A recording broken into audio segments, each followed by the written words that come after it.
ይሄ መጽሐፍ በጥልቀት መጠናት ያለበት መጽሐፍ። አሁን እነዚህ አያቶች ምን እየጋበዙ ነው? ባዮሎጂ እንድናጠና። ከዛም ዳፊቅ ከሆነ ውሃ የተፈጠረ ፍጡር፣ ደካማ ውሃ ከሆነ የተፈጠረው ፍጡር በዚህ መልኩ አክብሬዋለሁ አለ። ምን ነው የምነግራችሁ? ወሰማይ ወጣሪቅ ወማ አድራከ መጣሪቅ አነጅሙ ሳቂብ ኢን ኩሉ ነፍሲን ለማ ዐለይሃ ሐፊዝ። ከአኑ አንተ ማነህ እያለ ቅድም እኮ እያየን የነበረው ስለ አስትሮኖሚ ነው። ቅድም እያየን የነበረው እኮ ስለ ባዮሎጂ ነው። አሁን ግን እያየን ያለ ነው አስትሮኖሚው የተነሳው ባዮሎጂ የተነሳው አልቲሜት ጎሉ አንተን መንፈሳዊ ለማድረግ ነው።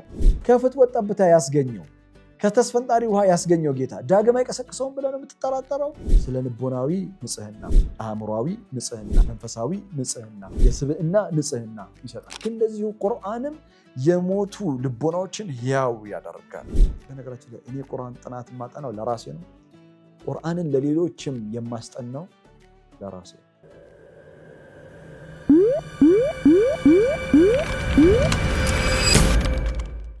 بسم الله الرحمن الرحيم ولا حول ولا قوة إلا بالله العظيم رب اشرح لي صدري ويسر لي أمري واحلل عقدة من لساني يفقه قولي اللهم آمين. السلام عليكم ورحمة الله وبركاته. بصيرة የቁርአን ጥናት ማዕከል በመደበኛውም ይሁን በኦንላይን በማስተምርበት ጊዜ የብዙዎች ጥያቄ በተለይም ምዝገባ ማስታወቂያ ስናደርግ በሲራ የቁርአን ጥናት ማዕከል ነው የሚለው እና የቁርአን ጥናት ማዕከል ማለትህ ቁርአን እናስቀራለን ማለት ነው ወይ የሚል ጥያቄ ከብዙ ሰዎች ተነስቶልኛልና ይህን ማብራራት ግድ ስለሆነብኝ ነው ዛሬ ከፊታችሁ የተገኘሁት። በመጀመሪያ ደረጃ እኔ ቁርአን አላስቀራም። የቁርአን ንባብና ማለትም ቂራአቱል ቁርአንና ዲራሰቱል ቁርአን ቁርአንን ማጥናት ሁለቱ የተለያዩ ነገሮች ናቸው። ስለዚህ እኛ የቁርአን ጥናት ማዕከል ስንል የቁርአን ንባብ ማዕከል ማለታችን አይደለም። ስለዚህ በሲራ የቁርአን ጥናት ማዕከል አሁን ባለን እኛ ያጭሩም ይሁን የረጅም እቅድ ውስጥ ቁርአን በአካልም ይሁን በመደበኛ ማለት ነው በኦንላይንም የማስቀራት ሚና እየተጫወትን አይደለም። ስራችንም እሱ አይደለም። ይልቁንስ በሲራ የቁርአን ጥናት ማዕከል ውስጥ ኻሊድ ምንድነው የሚጫወተው ሚና? በሲራ የቁርአን ጥናት ማዕከል ሲል ምን ማለት ነው ኻሊድ ካላችሁ አንድ ሱራ መርጬ ብሪፍሊ በአጭሩ ለማብራራት እሞክራለሁ። የቁርአን ጥናት ማለቴ ቁርአን የሚጠና መጽሐፍ ነው። ቁርአን ተደቡር የሚፈልግ መጽሐፍ ነው። አላህ ሱረቱ ሳድ ምዕራፍ 38 ቁጥር 29 ላይ ለመልእክተኛው ዓለይሂ ሰላቱ ወሰላም እንዲህ ይላቸዋል፣ ኪታቡን አንዘልናሁ ኢለይከ ሙባረኩን፣ ወደ አንተ ዘንዳ ያወረድነው ኪታቡን አንዘልናሁ ኢለይከ ሙባረኩን፣ ወደ አንተ ዘንዳ ያወረድነው መለኮታዊ መገለጥ መለኮታዊ መጽሐፍ የተባረከ ነው።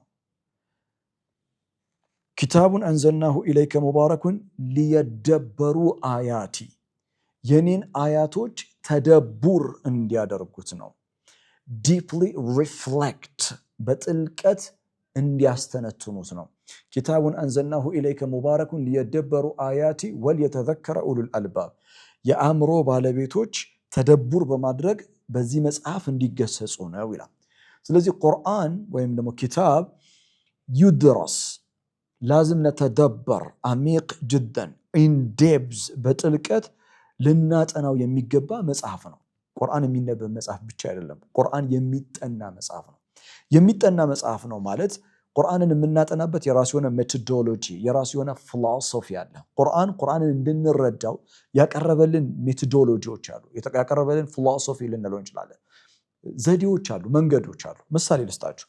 አንድ ሱራ ሁላችንም ጋር ማዕሩፍ የሆነች ሱራ እንምረጥ። ሱረቱ ጣሪቅ። ሱረቱ ጣሪቅ ሱራ ዐዚማ ወጀሚላ ሚን ሱወሪል ቁርአኒል ከሪም። very short, very precise, most amazing, beautiful ሱራ። ቁርአን ውስጥ ካሉ ውብ ሱራዎች መካከል አንዷ ሱረቱ ጣሪቅ ናት። ሱረቱ ጣሪቅ በጣም አጭር ሱራ ናት፣ ግን ጥልቅ የሆነች ሱራ ናት። የቁርአን ጥናት ማለት ምን ማለት እንደሆነ ላስቃኛችሁ።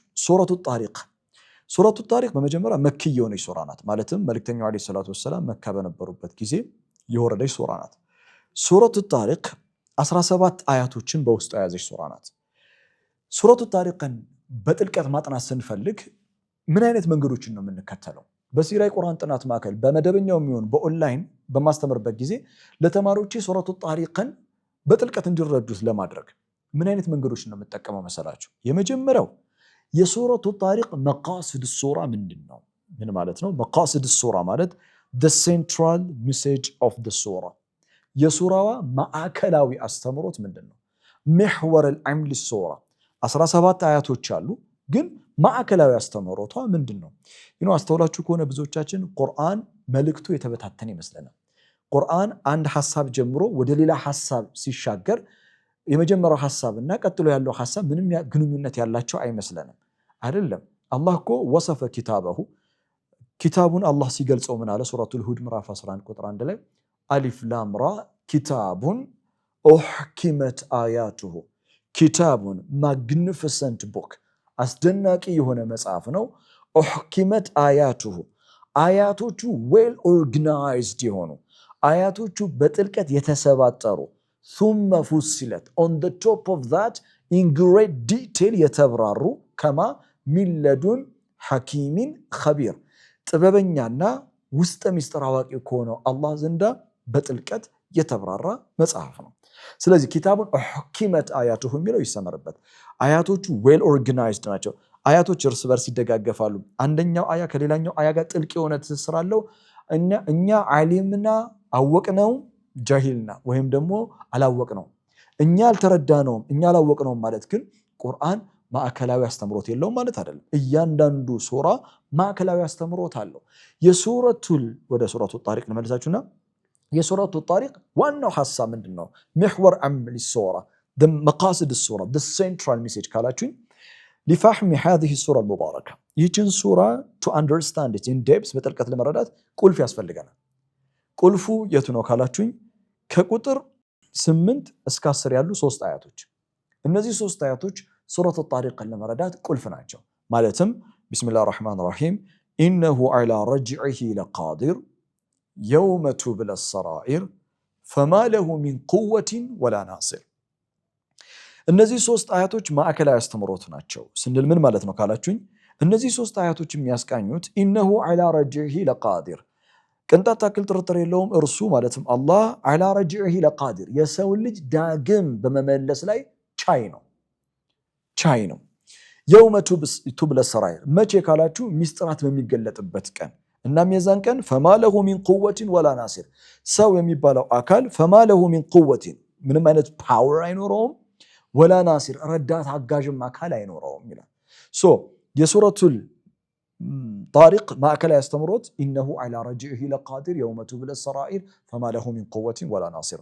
ይሄ ለመሆኑ ምንድነው ማስረጃችን?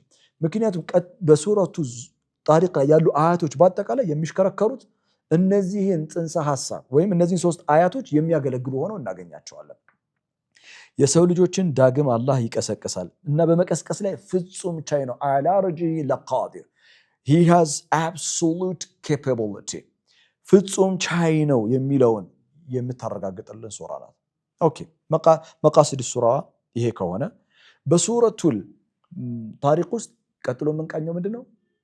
አጀንዳዎች መውዱዓት ፊ ሱራ ብለን እንጠራዋለን። መውዱዓት ፊ ሱራ ማለትም በሱራ ውስጥ ያሉ ስትራክቸር ኦፍ ዘ ሱራ የሱራው ተክለ ቅርጽ ማለትም የሱራ ውስጥ ያሉ አጀንዳዎች ስንት ናቸው? ሱረቱ ጣሪቅ ውስጥ 5 አጀንዳዎች አሉ። 5 አጀንዳዎች አሉ። የመጀመሪያው አጀንዳ ከቁጥር 1 እስከ 4 ያሉ አያቶች እንቅራቸው።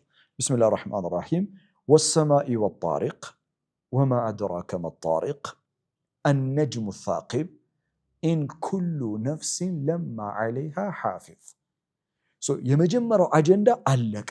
4ኛው አያ ላይ ተጠናቀቀ። አንድ አጀንዳ። ይሄ አጀንዳ በምን ዙሪያ ያውጠነጥናል ካላችሁኝ ወሰማይ ወጣሪቅ ወማ አድራከ መጣሪቅ አነጅሙ ሳቂብ ካለ በኋላ እነዚህ በሰማይና በጣሪቅ ከማለ በኋላ አላህ ያጸደቀው ነገር ምንድነው? ኢን ኩሉ ነፍሲን ለማ ዐለይሃ ሓፊዝ እያንዳንዲቷ ነፍስ ጠባቂ አላት፣ ጠባቂ መላእክት አላት። የሰው ልጅ ዘር፣ ቀለም፣ ቋንቋ፣ ጾታ፣ ሃይማኖት ሳይለይ ዚ ነፍሲን የሆነ ነፍስ ያለበት ማንኛውም ሰው ኢን ኩሉ ነፍሲን ለማ ዐለይሃ ሓፊዝ የመጀመሪያ የሱረቱል ጣሪቅ አጀንዳ ነው። ኦኬ ሁለተኛው አጀንዳ ከቁጥር 5 እስከ 7 ያሉ አያቶች ናቸው። ከቁጥር 5 እስከ 7 ያሉ አያቶችን መጀመሪያ እናንብባቸው። ከዛ ስለምን አጀንዳ እንደሚያወሩ እንነጋገራለን። ፈልየንዙር ልኢንሳኑ ሚማ ኹሊቀ ሚን ማኢን ዳፊቅ የኽሩጁ ሚን በይን ሱልቢ ወተራኢብ።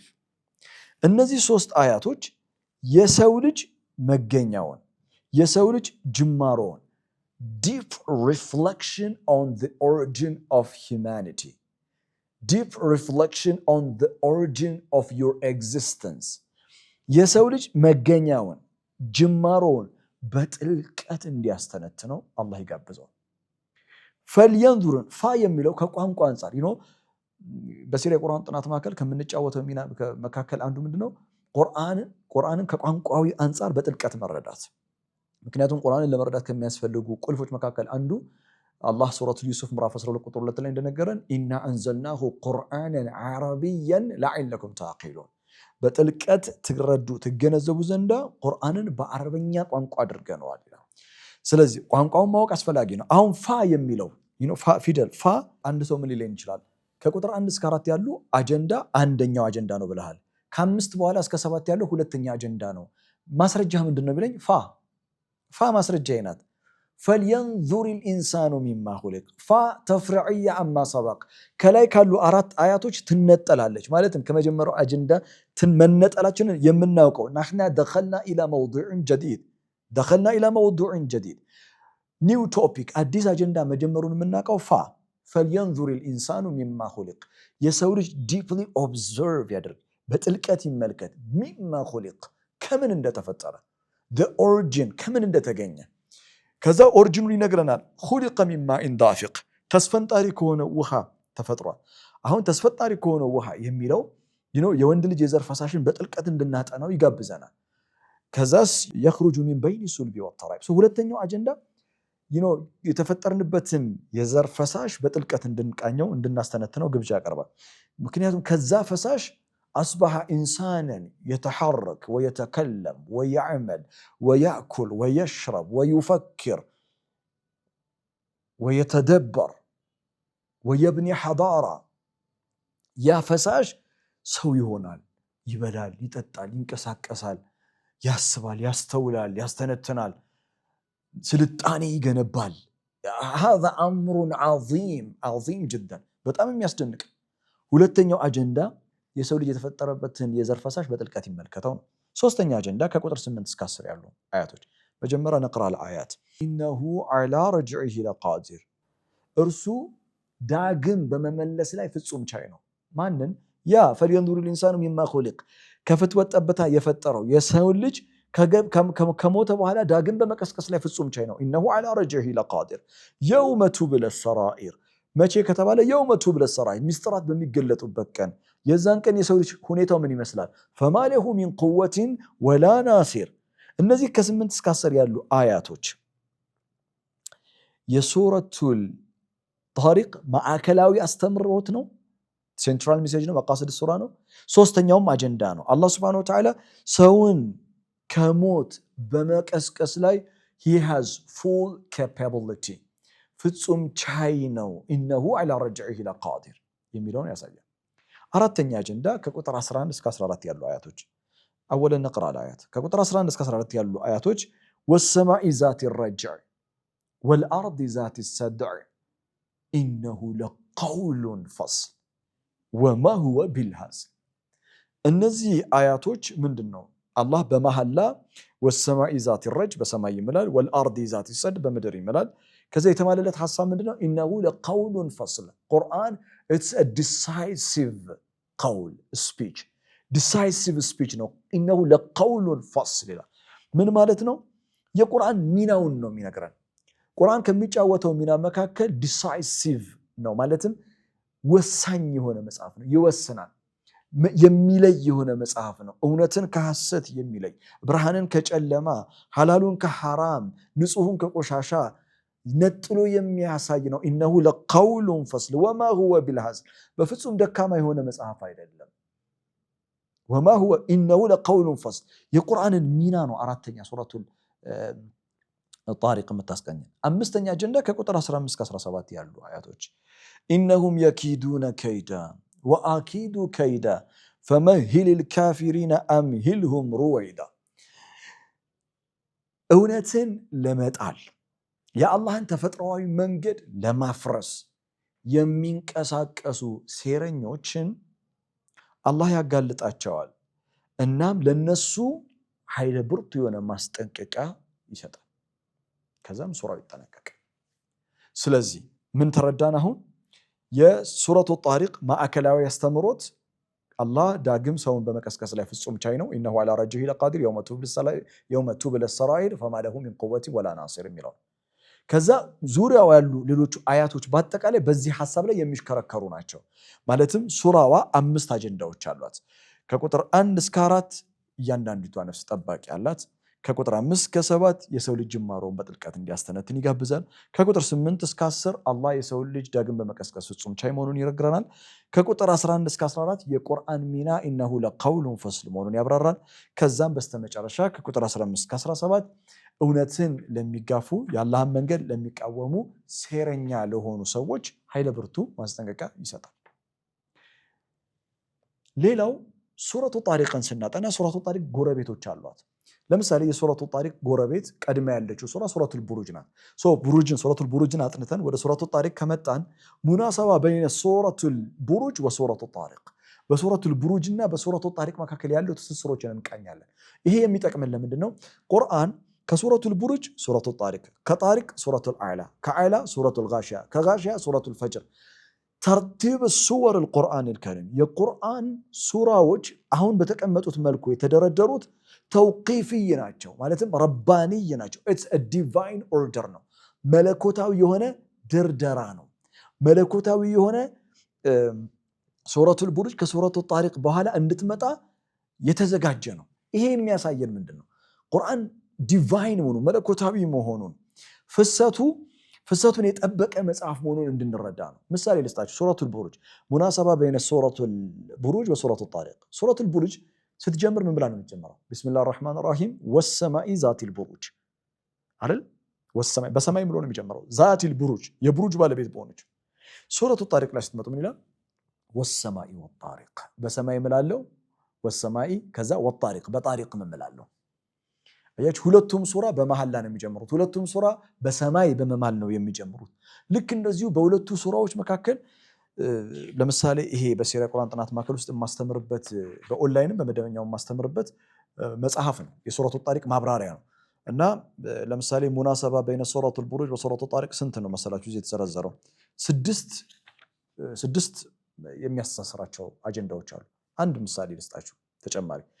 ሱረቱል ቡሩጅ ላይ ሱረቱል ቡሩጅ ስትጠናቀቅ ስለ ቁርአን በማውራት ነው የምትጠናቀቀው። ምን በማለት? ሱረቱል ቡሩጅ ላይ ለምሳሌ ቁጥር 21 እስከ 22 ላይ በል ሁወ ቁርአኑን መጂድ፣ በል ሁወ ቁርአኑን መጂድ፣ ቁርአን መጂድ ነው ይለናል። የተከበረ የሆነ መጽሐፍ ነው። በል ሁወ ቁርአኑን መጂድ ፊ ለውሒን መሕፉዝ ሐዲሰን አልቁርአን አልከሪም። በሱረቱል ቡሩጅ መጠናቀቂያ ውስጥ የተወሳው ምንድነው?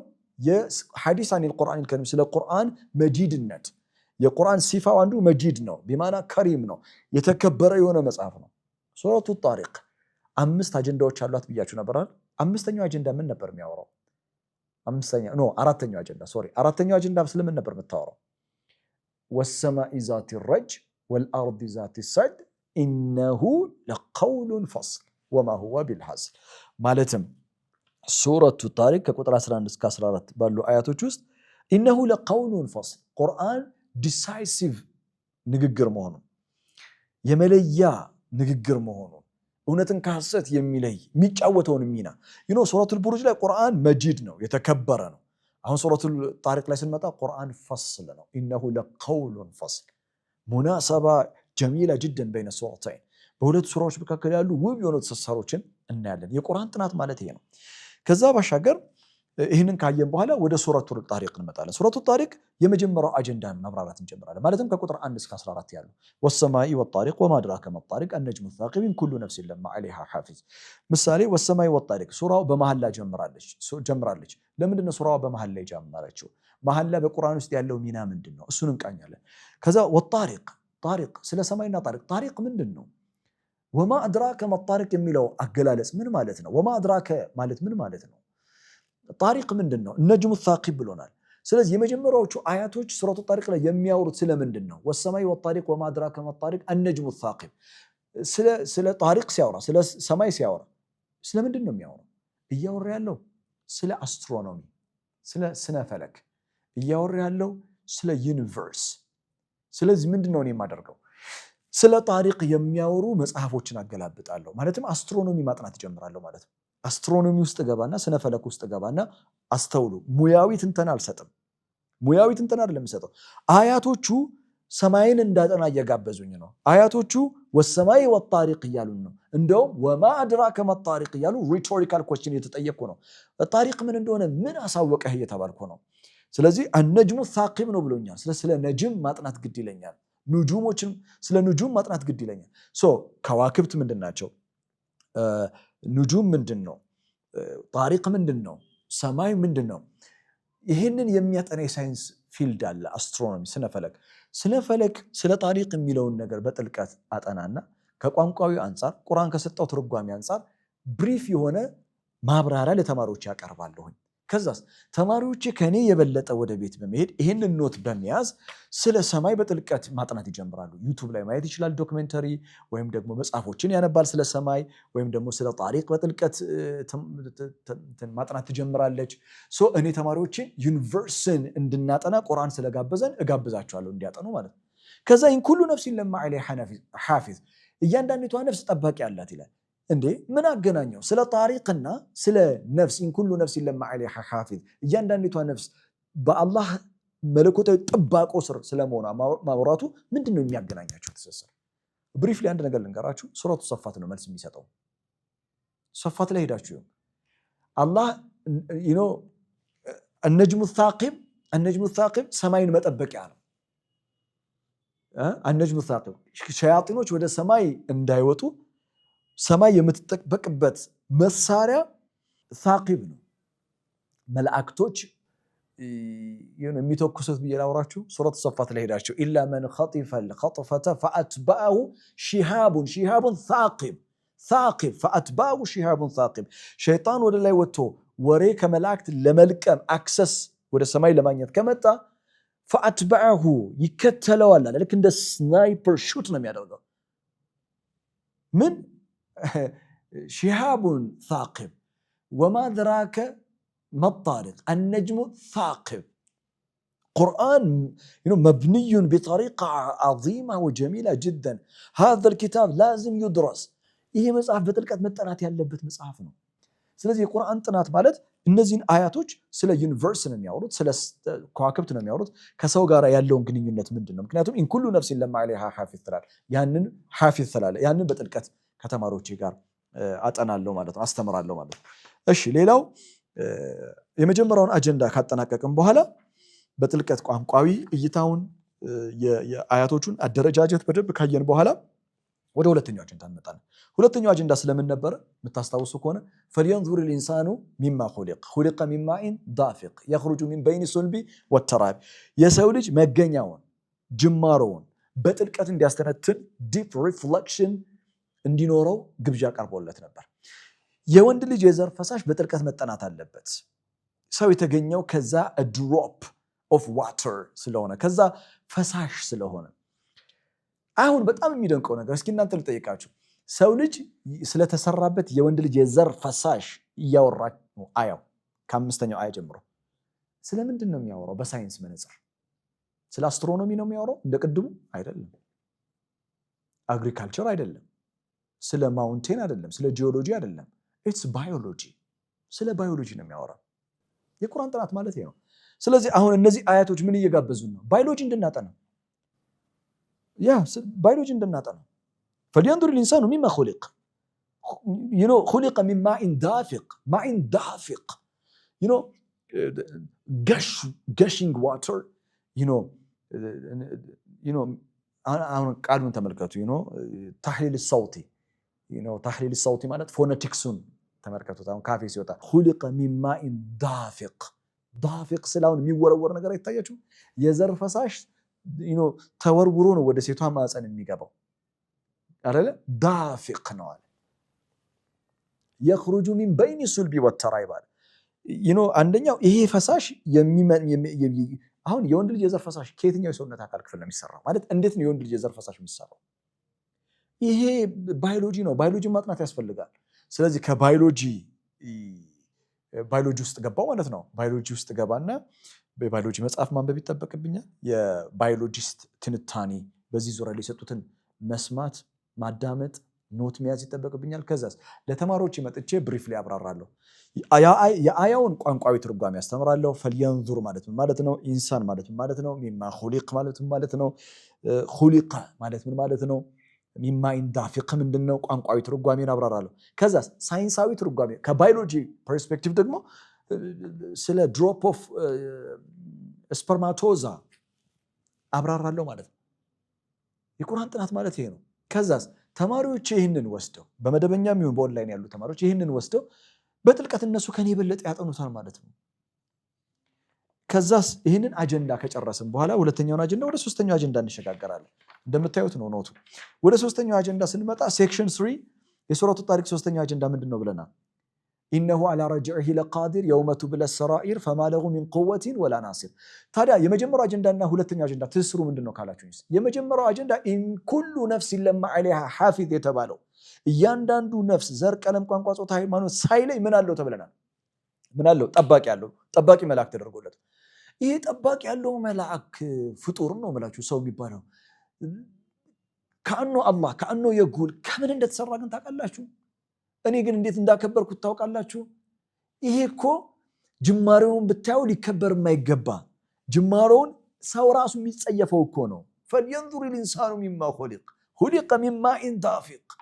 ከዛም ዳፊቅ ከሆነ ውሃ የተፈጠረ ፍጡር ደካማ ውሃ ከሆነ የተፈጠረው ፍጡር በዚህ መልኩ አክብሬዋለሁ አለ። ምን ነው የምነግራችሁ? ወሰማይ ወጣሪቅ ወማ አድራከ መጣሪቅ አነጅሙ ሳቂብ ኢን ኩሉ ነፍሲን ለማ ዐለይሃ ሐፊዝ። አሁን ጉዳዩ ወዴት ተቀየረስ? አወራሪና ያታችሁታል። መንፈሳዊ ሆነ። አያችሁ፣ ከአኑ አንተ ማነህ እያለህ የውመን ሚነል አያም እኔና አንተ እኔና አንቺ ከዕለታት አንድ ቀን ማይን ዳፊቅ ነበርን፣ የተስፈነጠረ ውሃ ነበርን እና ዛሬ በዙሪያችን መላእክት ጠባቂዎቻችን ናቸው። what an amazing honor is it! ለሰው ልጅ የተሰጠ ምን ያህል አስደናቂ የሆነ ክብር ነው።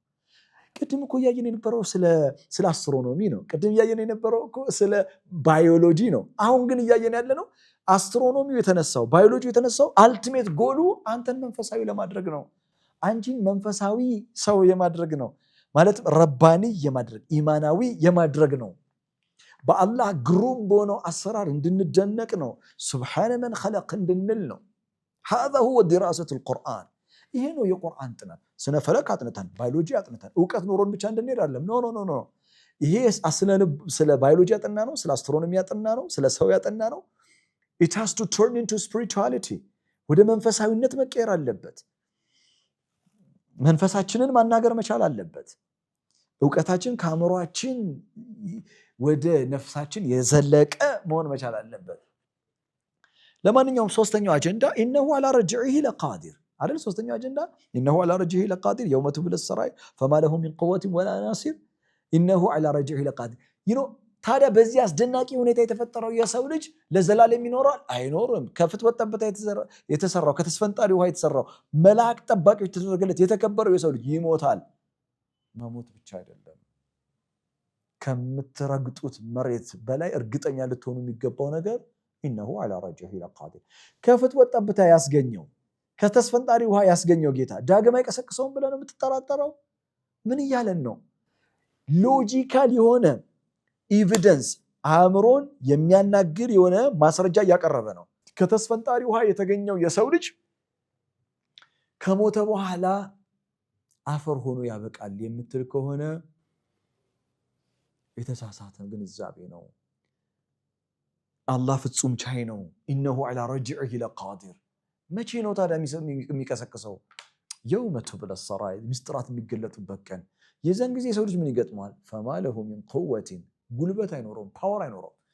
እኔ አልቀሰቀስም ቢል አይችልም፣ አመልጣለሁ ቢል አይችልም። ፈማ ለሁ ሚን ቁወቲን። እናም አይ ምናልባት እሱ እኮ ጉልበት ከሌለው እኮ ሌላ የሚረዳው አካል ይኖራል። ከማን ወላ ናሲር፣ ወላ ናሲር፣ የሚረዳው አካል መረዳት አይኖረው። አሁን ምን ሆነን ማዕከላዊ አስተምሮት ላይ ደረስን አይደል? ሶስተኛው አጀንዳ ምንድነው የሚያዘጋጀን? ኦኬ፣ ስለ አስትሮኖሚ ማጥናት፣ ስለ ባዮሎጂ ማጥናት፣ ስለ ሰው ልጅ ማጥናት፣ በዚህ ህይወት መመላለስሽ ማዕከላዊ የህይወታችን አካል መሆን ያለበት መርሳት የሌለብን አጀንዳ እንሞታለን፣ ዳግም እንቀሰቀሳለን፣ ሂሳብ እንደረጋለን። ከዛ ወደ አራተኛው አጀንዳ የቁርአን ሚና። አራተኛው አጀንዳ የቁርአን ሚና ነው ብለን ነበር። ማለትም ወሰማኢ ዛቲ ረጅዕ ወልአርዲ ዛቲ ሰዕድ ኢነሁ ለቀውሉን ፈስል ወማ ሁወ ቢልሐዝል። ጊዜ ስለማይኖረን ወሰማኢ ዛቲ ረጅዕ ወልአርዲ ዛቲ ሰዕድ የሚለውን መሐላ አላብራራውም፣ ግን በሰማይ ምለዋል፣ በምድር ምለዋል እና ምድር ቡቃያን ታበቅላለች፣ ሰማይ ዝናብን ታዘንባለች። ከሰማይ ዝናብ እናገኛለን፣ ከምድር ቡቃያ ይበቅላል። ከዛስ በእነዚህ በሰማይና በምድር ከማለ በኋላ ኢነሁ ለቀውሉን ፈስል የተማለበት ነገር ቁርአን የመለያው ቃል ነው ይለናል። ቁርአን የሚጫወተውን ሚና ይነግረናል። ማለት ምንድን ነው የሚያገናኛቸው መሐላውና የተማለለት ሐሳብ? ራሱን የቻለ ጥልቅ የሆነ ማብራሪያ አለው። ግን ወሰማኢ ዛቲ ረጅዕ የዝናብ ባለቤት የሆነችው ሰማይ እምልባታለሁ ብሎ ስለ ቁርአን ሲነግረን ቁርአን እንደ ዝናብ ነው እያለን ነው። ዝናብ የሚጫወተውን ሚና ቁርአን ይጫወተዋል እያለን ነው። ዝናብ አካላዊ የሆነው ጽዳትን ይሰጣል። ውሃ አካላዊ የሆነው ጽዳት ይሰጣል። ቁርአን መንፈሳዊ የሆነ ፑሪፊኬሽን፣ ስፒሪቹዋል ፑሪፊኬሽን፣ ኢንተሌክቹዋል ፑሪፊኬሽን፣ ሳይኮሎጂካል ፑሪፊኬሽን፣ ስለ ልቦናዊ ንጽህና፣ አእምሯዊ ንጽህና፣ መንፈሳዊ ንጽህና፣ ሞራል ፑሪፊኬሽን፣ የስብዕና ንጽህና ይሰጣል።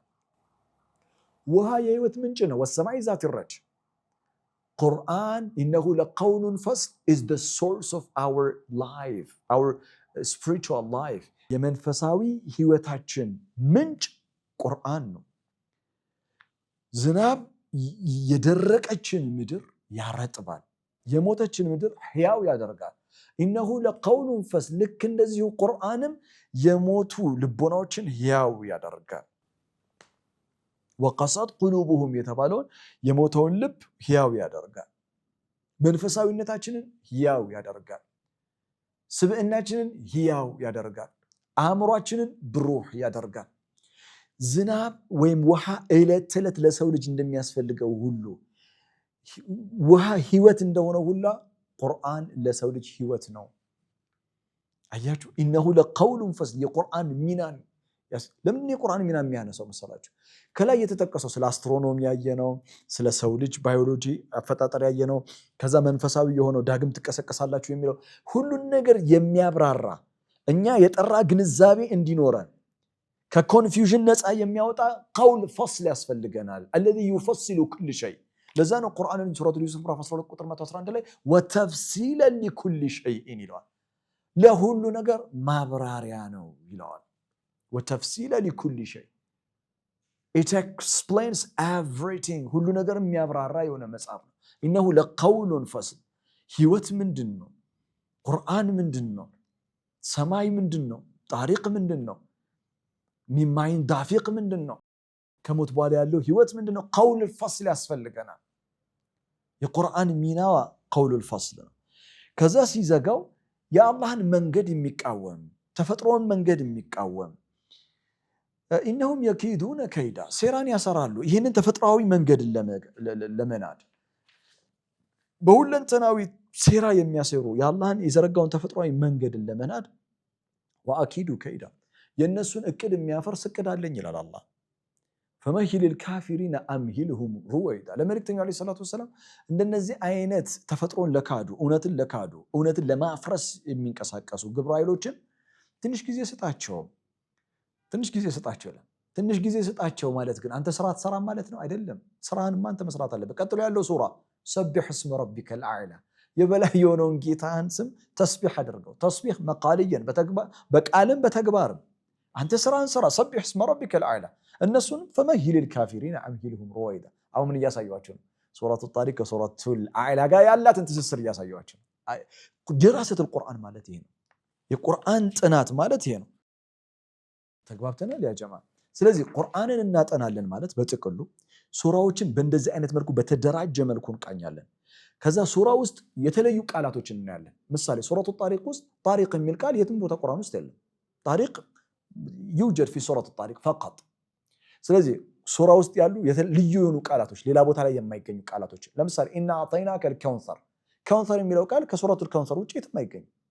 የተለዩ ስፔሻል የሆኑ ቃላቶች ሱራዎቹ እያንዳንዱ የምናጠናቸው ሱራዎች ስፔሻል የሆኑ ቃላቶች አላቸው። እነዛን ቃላቶች እናያለን። ለም የተከረር ፊ ሱወሪን ኡኽራ በሌሎች ሱራዎች ላይ በፍጹም ያልተደገሙ ቃላቶች ማለት ነው። ሁለተኛ ታዕቢር ኻስ ቢሱራ ታዕቢር ኻስ ቢሱራ ማለት ሱራ ውስጥ የምታገኙት ለየት ያለ አገላለጽ። ምሳሌ ወማ አድራከ መጣሪቅ የሚል እናንተ ለመጀመሪያ ጊዜ ከሰማችሁ ወማ አድራከ መጣሪቅ አንቱም ማ ሱረቱል ጣሪቅ በቃ ከሱረቱ ጣሪቅ ጋር ናቸው ያላችሁት። ለምን ይሄ አይነት ኤክስፕሬሴሽን ይሄ አይነት አንሳቅ ታቢሪ ሌላ ቦታ ላይ አይገኝም። ምን የሚለው ወማ አድራከ መጣሪቅ። ምሳሌ ልስጣችሁ። አሁን እናንተ ነው ሱራውን የምትነግሩኝ። ኦኬ እናንተ ትነግሩኛላችሁ፣ ባልሰማችሁም እሰማችኋለሁ። አብሽሩ ከስር ጽፉልኛላችሁ። እንደዚህ የሚል ታዕቢር ብነግራችሁ የት ሱራ ነው የሚገኘው? ፈቢአይ አላኢ ረቢኩማ ቱከዚባን ፈቢአይ አላኢ ረቢኩማ ቱከዚባን 31 ጊዜ ነው የተደገመው። ፈቢአይ አላኢ ረቢኩማ ቱከዚባን። ሱራውን አልነግራችሁም ስለምታውቁት። እንደዚህ የሚልስ የትኛው ሱራ ውስጥ ነው ያለው? ታዕቢር ኻስ የሆነ። ስለዚህ እናንተ ፈቢአይ አላኢ ረቢኩማ ቱከዚባን የሚለውን ስትሰሙ የት ሱራ እንዳላችሁ ታውቃላችሁ። ለምን ይሄ ኤክስፕሬሽን የዚች ሱራ ስሟን አልጠራም፣ እናንተ ከስር ስለምትጽፏት የሷ ስፔሻል የሆነ ልብሷ ነው ማለት ትችላላችሁ። ምሳሌ ወይሉ የውመኢዝን ሊልሙከዚቢን ወይሉ የውመኢዝን ሊልሙከዚቢን ወይሉ የውመኢዝን ሊልሙከዚቢን 10 መራት 10 ጊዜ ወይሉ የውመኢዝን ሊልሙከዚቢን የተባለው ሱራ ምን ውስጥ ነው ያለው? የትኛው ሱራ ውስጥ ነው ይሄ ኤክስፕሬሽን ያለው? አዎ ከስር እንደጻፋችሁት ነው። ሱረቱል ሙርሰላት። ምሳሌ ኢነ ፊ ዛሊከ ለአያ ወማ ካነ አክሰሩሁም ሙእሚኒን ወኢነ ረበከ ለሁወል ዐዚዙር ረሒም ኢነ ፊ ዛሊከ ለአያ ወማ ካነ አክሰሩሁም ሙእሚኒን ወኢነ ረበከ ለሁወል ዐዚዙር ረሒም። የት ሱራ ውስጥ ነው ያለው ይሄ ኤክስፕሬሽን? ሱረቱ ሹዓራ ምዕራፍ 26። ማለትም እያንዳንዲቷ ሱራ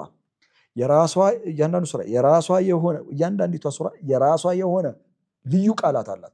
የራሷ የሆነ ታዕቢር ኻስ ልዩ የሆነ ቃላት፣ ልዩ የሆነ አገላለጽ፣ ልዩ የሆነ የአረፍተ ነገር ያወቃቀር ስርዓት። ስለዚህ ቁርአንን በጥቅሉ ቁርአንን ከቋንቋ አንጻር from linguistical perspective ከቋንቋ አንጻር እናያለን። ቁርአንን from rhetorical device ከቋንቋ አንጻር በጥልቀት ነው የምናየው። ቁርአንን from philosophical perspective ፍልስፍናዊ የሆኑ አያቶች ከመጡ ስለ ፊሎሶፊ የህይወት ፍልስፍና ሊሆን ይችላል፣ ስለ ህይወት ፍልስፍና ሊሆን ይችላል፣ ወይም ስለ አይዲዮሎጂ ኮንሴፕት መፋሂም ኮንሴፕት እሳቤዎችን ስለ ማብራራት ሊሆን ይችላል። ፊሎሶፊካል ሲሆኑ በጥልቀት ፊሎሶፊካሊ በጥልቀት እናያቸዋለን። ስለ አስትሮኖሚ ከሆነ ልክ እንደዛው፣ ስለ ባዮሎጂም ከሆነ ልክ እንደዛው፣ ስለ ሶሺዮሎጂ ካነሳለን ስለ ማህበራዊ ጉዳይ ምን ማለት ነው ካላችሁ፣ ለምሳሌ ሱረቱል በለድ ላይ ፈለቅተሐመል አቀባ ወማ አድራከ መል አቀባ አቀባውን ገና አልወጣኸውም ይልሃል አላህ ላንቺም አቀባውን አልወጣችሁትም ማለት። ከዛ አቀባ ምንድን ነው ስትሉ ራሱ እንደገና ወማ አድራከ መል አቀባ አቀባ ምን እንደሆነ ምን አሳወቀ? ዳገቱ ምልህ የትኛው ዳገት እንደሆነ ታውቃለህ? ፈኩር አቀባ ባሪያን ነፃ ማውጣት ነው። ማለትም በተለያየ አይነት ዕዳ የተያዘ በገንዘብ ዕዳ የተያዘ ወይም የታሰረ ነፃ ማውጣት የምትችለው ሰው እያለ ነፃ አላወጣህም አንተ እስካሁን። ስሙ ጠፍቶ ሊሆን ይችላል። ስሙ የጠፋበት ሰው ያላግባብ መሆኑን ታውቃለህ፣ ነፃ አላወጣውም፣ ጭራሽ አብረሃል። ፈኩር አቀባ አው ኢጥዓሙን ፊ የውሚን ዚ መስገባ ኢጥዓም መመገብ አው ኢጥዓሙን ዚ መስገባ ኢኮኖሚካሊ ክራይሲስ ባለበት ሰዓት ላይ ሰዎችን መመገብ አለ። ይህ ማህበራዊ ጉዳይ እኮ ነው። ኢጥዓሙን ፊ የውሚን ዚ መስገባ የቲመን ዛ መቅረባ ቅርብ የሆነ የቲምን አልመገብክም፣ አልተንከባከብክም። አደጋው ማን ነው? ዳገቱን እኮ ገና አልወጣውም። የቲመን ዛ መቅረባ አው ሚስኪነን ዛ መትረባ። አያችሁ ሚስኪን ማህበራዊ የሆኑ ጉዳዮች አሉ፣ ሰዋዊ የሆኑ ጉዳዮች አሉ። ሶሺዮሎጂን በጥልቀት ያስቃኘናል ቁርአን። ሳይኮሎጂ የሰው ልጅ ስነ ልቦናን በተመለከተ ለምሳሌ ኢነል ኢንሳነ ኹሊቀ ሀሉዋ የሰው ልጅ ፈጣን አጸፋ ምላሽ ሆኖ ተፈጥሯል። ኦኬ ኢዛ መሰሁ ሸሩ ጀዙዓ ክፉ ሲነካው ተስፋ ይቆርጣል። ወኢዛ መሰሁ ኸይሩ መኑዓ መልካም ሲገጥመው ደግሞ ከልካይ ይሆናል። አሁን የሰው ልጅ ኔጌቲቭ ኳሊቲ ነው። ሲፋ ሰልቢያ አኒል ኢንሳን የሰው ልጅ ኔጌቲቭ ኳሊቲ። ምሳሌ የሰው ልጅ ኔጌቲቭ ኳሊቲ ሰው ተከራካሪ ነው ይላል፣ ብርቱ ተከራካሪ ነው ይላል፣ አርጊመንታቲቭ ነው። ወካነ ልኢንሳኑ አክተረ ሸይኢን ጀደላ ሱረቱል ኢስራ ሱረቱል ካፍ ምዕራፍ 18 ኹሊቀ ልኢንሳኑ ሚን አጀል የሰው ልጅ ችኩል ሆኖ ተፈጥሯል ይላል። ያው ሲቸኩል ታየዋለህ። ከዛ እነዚህ ኔጌቲቭ የሆነው ሳይኮሎጂያችን ኔጌቲቭ የሆነው ኢሞሽናችን እንዴት ነው እነዚህን ስሜት መቆጣጠር የምንችለው ጋይድ ማድረግ የምንችለው ወደ ተሻለ ነገር ፕሮዳክቲቭ ወደሆነ ምርታማ ወደሆነ ነገር መቀየር የምንችለው እንዴት ነው? ቁርአን ያስተምረናል። ሳይኮሎጂ በጥልቀት ነው የሚያስተምረን። ሂውማን ኔቸር ዲፕሊ እንድናውቅ ነው የሚያደርገን። ሱረቱል ኢቅራ ላይ እኮ ከፍታችሁ ስታዩት ኢቅራ ቢስሚ ረቢከ ለዚ ኸለቅ ካለ በኋላ አለመል ኢንሳነ ማዕለም ያለም ብሎ ሲያበቃ ከ1 እስከ 5 የመጀመሪያው አጀንዳ ነው። ሁለተኛው አጀንዳ ሱረቱል አለቅ ላይ ምን እንደሆነ ታውቃላችሁ? ከላ ኢነል ኢንሳነ ለየጥጋ የሰው ልጅ ድንበር ያልፋል። ሪዝን አን ረአሁ እስተግና ራሱን እስትግና ውስጥ አድርጎ ስላሰበ አያችሁ። ሂውማን ሳይኮሎጂ ነው። አንትሮፖሎጂ ቁርአን ውስጥ ኤቭሪቲንግ ሁሉ ነገር አለ። እኛ የቁርአን ጥናትን እናጠናለን ስንል የቁርአን ጥናት ነው የማስተምራችሁ ስል በዚህ መልኩ ነው። ሁሉ ጊዜም እንድታውቁልኝ የምፈልገው ነገር ዑለማኡን አልቁዳማ ቀደምት የነበሩ ዑለማዎቻችን ሐመሉል ቁርአን አልከሪም ፈውቀ ሩኡሲሂም ቁርአንን ተሸክመው ቁርአንን በገባቸው መጠን ዘመናቸውን በሚዋጅ መጠን በሁለንተናዊ ቁርአንን አብራርተዋል። እኛ ባለንበት ዘመን ደግሞ የዑለማዎቻችን ቀደምት የነበሩ ሊቃውንቶቻችን ቁርአንን የተነተኑበት ቁርአንን ያብራሩበት መንገድ እሱ ላይ ተንተርሰን ዘመናችንን ሊዋጅ በሚችል መልኩ ጊዜያችንን ሊመጥን በሚችል መልኩ ጊዜያችንን በሚመጥን ቋንቋ ጊዜያችንን በሚመጥን ቂርአት ሙዓሲራ ኮንቴምፖራሪ በሆነ ሪዲንግ ቁርአንን በጥልቀት የምናጠናበት ማዕከል ነው። በሲራ የቁርአን ጥናት ማዕከል ነው። እንዲሁም በኦንላይንም የማስተምረው የቁርአን ጥናት ማለት ይሄ ማለት ነው። ከዚህ እነዚህ ሁሉ ነገሮች ተደምረው መጨረሻ ላይ የሚሰጠን ነገር ምንድን ነው? አንደኛ ስለ ቁርአን ያለን ግንዛቤ ከፍ ይላል። ስለ አያቶች ያለን ግንዛቤ ከፍ ይላል። ቁርአን ውስጥ ያሉ ስቶሪዎች፣ ታሪኮች ታሪክ ብቻ አይደሉም። ታሪክ ፊ ቀሰሲሂም ዕብረቱን አሻጋሪ ናቸው። አእምሯችንን ወደ ተሻለ አስተሳሰብ የሚያሻገር፣ ስብዕናችንን ወደ ተሻለ ስብዕና የሚያሻገር፣ መንፈሳዊነታችንን ወደ ተሻለ መንፈሳዊነት የሚያሻገር ፊ ቀሰሲሂም ዕብረቱን ዕብራ የሆነ ነው፣ አሻግሪ የሆነ ነው። እያንዳንዱ ሱራ ውስጥ የሚመጡ ስቶሪዎች፣ ታሪኮች ከሱራው ማዕከላዊ አስተምሮት ጋር ጥልቅ የሆነ ትስስር አላቸው። ቁርአን ውስጥ ለምንድን ነው ታሪክ የሚተረከው? በዚህ ሱራ ውስጥ ይሄ ታሪክ የተወሳው ለምንድን ነው? እዚህ ታሪክ ለምሳሌ ሱረቱል ካፍ ውስጥ የአስሐቡል ካፍ ታሪክ አስሐቡል ካፍ ውስጥ ብቻ ነው ያለው፣ ሌላ ቦታ የለም። ለምን? እሱም መጠናት አለበት። ዙልቀርነይን ለምንድን ነው ሱረቱል ካፍ ውስጥ የሆነው? ለምን ሱረቱል ኢስራ ውስጥ አይሆንም? ባይዘው የራሱን ምክንያት አለው። በቻልነው መጠን ቁርአን ጥልቅ የሆነ ውቅያኖስ ነው። we dive into the ocean እዚህ ውቅያኖስ ውስጥ ጠልቀን እንገባለን። ላይክ አንድ ጠብታ የስሪጅ ጠብታ የምታክል ያህል እውቀት ይዘን ከወጣን እመኑን there is going to be a season of transformation የመለወጥ ዘመን ነው የሚሆነልን። የለውጥ ዘመን ይሆነልናል። ሁለንተናዊ ለውጥ፣ የማንነት ለውጥ፣ የአስተሳሰብ ለውጥ፣ የመንፈሳዊነት ለውጥ፣ የስብዕና ለውጥ በእኛ ላይ ሁለንተናዊ የሆነ ለውጥ ይገለጣል። ለዛ ቁርአንን ለማጥናት በቁርአን ውቅያኖስ ውስጥ ጠልቆ ለመዝለቅ ጠልቆ ለመግባት ፈቃደኝነት ያስፈልጋል። ራሳችንን ኦፕን ማድረግ አለብን። በጥልቀት ቁርአንን ለማጥናት ዝግጁ መሆን አለብን። ቁርአን ተጠንቶ የሚያልቅ መጽሐፍ አይደለም። ወቢማ ኩንቱም ተድሩሱን ይላል ቁርአን። ቁርአንን በጥልቀት ልናጠናው ይገባል። በስተመጨረሻ ምንድነው የሚሰጠን ነው? ይሄ ሁሉ አጥንተን ስናበቃ ምን ይሰጠናል ከተባለ እንዳልኩት ነው፣ የለውጥ ዘመን ይሆንልናል። እያንዳንዱ አያቶች እኛን መንፈሳችንን የሚያናግሩ ወይ ስሜታችንን የሚያናግሩ ወይ አእምሯችንን የሚያናግሩ ወይ ሞራሊቲያችንን የሚያናግሩ ሆነው እናገኛቸዋለን። ቁርአንን ስናጠና ኤቭሪቲንግ ለኛ ይሆናል። ሁሉም ነገር ሁሉም አያቶች ፊታቸውን ወደኛ ያዞራሉ። ሁሉም አያቶች ብርሃናቸውን እኛ ላይ ነው የሚለቁት። ውበታቸውን እኛ ላይ ነው የሚለቁት።